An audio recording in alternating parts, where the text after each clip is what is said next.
बच्चों, कैसे हैं आप सभी? मैं आशा करती हूँ आप सभी लोग स्वस्थ एवं प्रसन्न होंगे। आज हम हमारा पाठ संधि को पढ़ेंगे और समझेंगे। संधि का अर्थ होता है जोड़ना, यानी किसी को मिलाना, दो शब्दों को आपस में मिलाना संधि कहलाता है। तो आइए, भाषा में जितना अधिक शब्द प्रचलित होते हैं उतनी ही लचक अधिक होती है। हिंदी भाषा के शब्दकोश को नवीन शब्दों की रचना द्वारा सरलता से बढ़ाया जाता है। संधि का शाब्दिक अर्थ होता है मेल, तथा व्याकरण की दृष्टि से भी इसका उचित अर्थ मेल ही माना जाता है। प्रथम शब्द के अंतिम वर्ण तथा द्वितीय शब्द के प्रथम वर्ण के मेल कराते हैं। दो वर्णों का आपस में मिलाकर दोनों शब्दों को जोड़ देते हैं। इस प्रकार नया शब्द संधि शब्द कहलाता है। जैसे इति प्लस आदि तो बच गया इत्यादि। तो ए प्लस त प्लस ई प्लस आ द प्लस ठ। संधि के भेद, संधि के तीन भेद होते हैं: स्वर संधि, व्यंजन संधि तथा विसर्ग संधि। सबसे पहला स्वर संधि। जब दो शब्दों के संयोजन में प्रथम और अंतिम दूसरे का प्रथम वर्ण स्वर हो तो वह स्वर संधि कहलाती है। यानी पहले शब्द का अंतिम वर्ण स्वर हो और दूसरे वर्ण का पहला शब्द स्वर हो तो वह स्वर संधि है। जैसे शिव प्लस आलय, तो शिव में व प्लस अ का अ और आलय का आ मिलता है तो यह स्वर संधि का उदाहरण है। स्वर संधि के भेद 5 होते हैं। पहला है इसमें दीर्घ संधि। दीर्घ संधि में ह्रस्व या दीर्घ अ ई उ पास पास आते हैं और उसके स्थान पर दीर्घ हो जाते हैं। जैसे कि अ आ आ, आ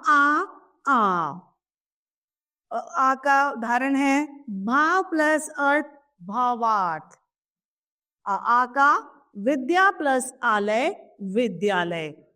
ई और ई मिलकर बनाते हैं बड़ी ई, तो रवि प्लस इंद्र बन गया हमारा रविंद्र। ई प्लस बड़ी ई मिलकर बनाते हैं बड़ी ई। गिरी प्लस ईश बन गया गिरीश। ई प्लस ई मिलकर भी बड़ी ई बनाते हैं सती प्लस ईश सतीश। उ प्लस उ मिलकर बनाते हैं बड़ा ऊ। वधु प्लस ऊर्जा वधुर्जा। उ प्लस बड़ा ऊ मिलकर बनाते हैं बड़ा ऊ। मधु प्लस ऊष्मा मधुष्मा। प्लस ऊ मिलकर बनते हैं बड़ा ऊ। सु प्लस उक्ति सुक्ति। दूसरा है हमारे पास में गुण संधि। गुण संधि में आ या आ के शब्द ई उ री स्वर आ जाए तो इनके मेल से उनके उचित स्थान पर क्रमशः ई ओ और अर आ जाते हैं। जैसे कि ई प्लस ई मिलकर बनता है ए। गज प्लस इंद्र बना गजेंद्र। आ प्लस ई मिलकर बना ए तो बन गया महा प्लस इंद्र महेंद्र। अ प्लस उ मिलकर बना ओ। जल प्लस उर्मी जलोर्मी। आ प्लस री मिलकर बना अर। महा प्लस ऋषि महर्षि। तीसरा है ग वृद्धि स्वर संधि। आ के बाद में यदि ए या ए हो तो दोनों के मेल से ए और ओ या अ हो तो ओ हो जाता है। अ प्लस ए बना ए। लोक प्लस ऐशन लोकेशन। अ प्लस ए मिलकर बना आई। परम प्लस ऐश्वर्य परमेश्वर्य। इस तरीके से तीसरा है हमारा यण स्वर संधि। जब ह्रस्व या दीर्घ ई उ य री के बाद कोई विभिन्न स्वर हो तो इनके मेल से उनके स्थान पर क्रमशः य व अर आ जाता है। जैसे कि ई प्लस आ मिलकर बनता है य। यदि प्लस अपि यद्यपि। ई प्लस आ मिलकर बने या। देवी प्लस आलय देव, देव्यालय। ई प्लस अ य, दासी प्लस अपराध दास्य अपराध। ई प्लस ए मिलकर बना ये, देवी प्लस ऐश्वर्य दैवेश्वर्य। उ प्लस आ मिलकर बना वा, सु प्लस आगत स्वागत। ए प्लस उ मिलकर बना वे, अणु प्लस एशन अनुवेशन। और री प्लस आ मिलकर बना रा, मात्र प्लस आनंद मात्रानंद। अब है अयादी संधि स्वर। अयादी स्वर संधि, इस संधि में ए ओ और औ से आगे कोई भिन्न स्वर हो तो इनके स्थान पर क्रमशः अय, आय और अव तथा आव आ जाता है। ए और अ मिलकर बने अय, ने प्लस आयन तो नयन। ए प्लस अ आय, जय अन गायन। ओ प्लस ई बना अवि तो पो प्लस इत्र पवित्र। ओ प्लस ई अवि बना नो प्लस एक नाविक। ओ प्लस उ बना अवु तो भा प्लस उक भावुक। अब है हमारी व्यंजन संधि।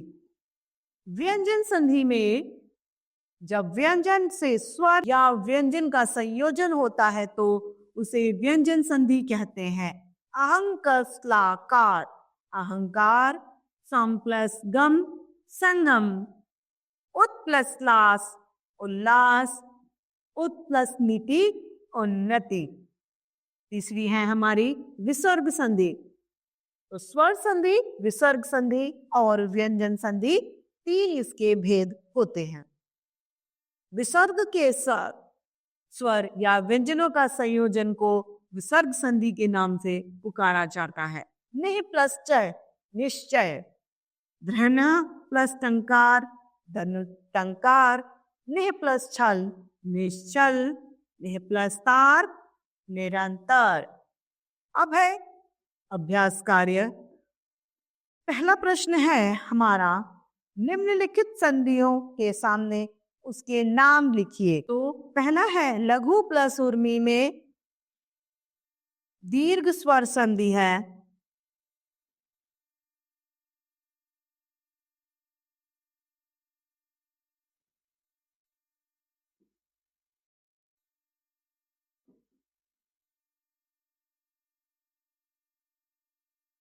दूसरा है महौषधि में वृद्धि संधि है।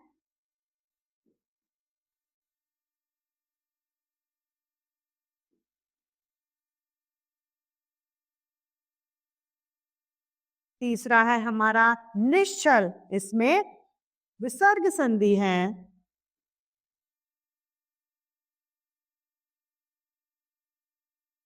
चौथा है हमारा विद्या प्लस अर्थी, विद्यार्थी में दीर्घ स्वर संधि है।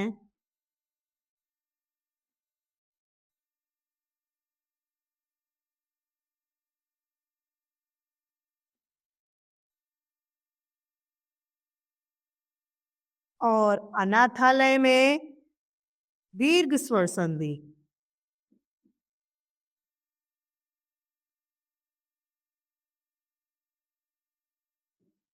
प्रश्न दूसरा, निम्नलिखित की संधि कीजिए।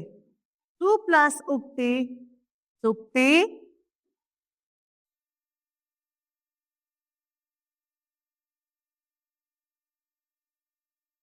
सु प्लस आगत स्वागत,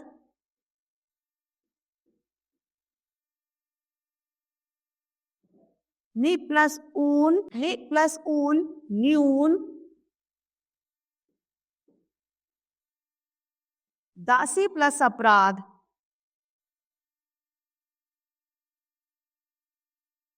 दास्य अपराध,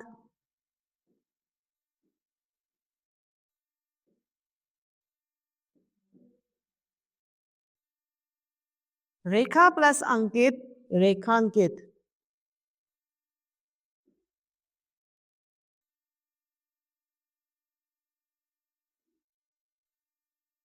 प्रश्न तीसरा, निम्नलिखित प्रश्नों के उत्तर दीजिए। संधि की उदाहरण सहित परिभाषा दीजिए। संधि अर्थात दो वर्णों का मेल संधि कहलाता है। संधि अर्थात सु प्लस उक्ति, सुक्ति यह संधि का एक उदाहरण है। संधि कितने प्रकार की होती है, संक्षेप में लिखिए। संधि 3 प्रकार की होती है, स्वर संधि, व्यंजन संधि तथा विसर्ग संधि।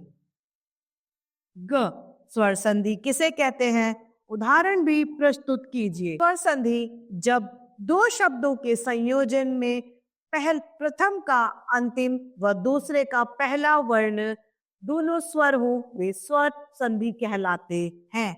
जैसे शिवालय, शिव प्लस आलय, शिव में शिव का अ और आलय का आ दोनों ही स्वर है, अतः ये शिवालय एक स्वर संधि का उदाहरण है। व्यंजन संधि की साधारण परिभाषा दीजिए। व्यंजन संधि जब व्यंजन वर्णों से स्वर या व्यंजन का संयोजन होता है तब उसे व्यंजन संधि कहा जाता है। इसका उदाहरण है अहं प्लस कार, तो शब्द बन गया हमारा अहंकार, इसका एक उदाहरण है। प्रश्न ड है, विसर्ग संधि की उदाहरण सहित परिभाषा दीजिए। विसर्ग संधि विसर्ग के साथ स्वर या व्यंजन के संयोजन को विसर्ग संधि कहते हैं। निह प्लस छल, निश्चल, इसका एक उदाहरण है। प्रश्न च, स्वर संधि कितने प्रकार की होती है, उदाहरण सहित बताइए। स्वर संधि, वृद्धि संधि। स्वर संधि के भेद हैं, पहला वृद्धि संधि, दूसरा गुण संधि, तीसरा दीर्घ संधि, अयादि संधि और यण संधि, इसके भेद हैं। तो इस तरीके से हमारा यह पाठ संधि समाप्त होता है। मैं आशा करती हूँ आप सभी लोगों को यह पाठ भली भांति रूप से समझ में आया होगा। तो आज के लिए इतना ही, फिर मिलते हैं। धन्यवाद।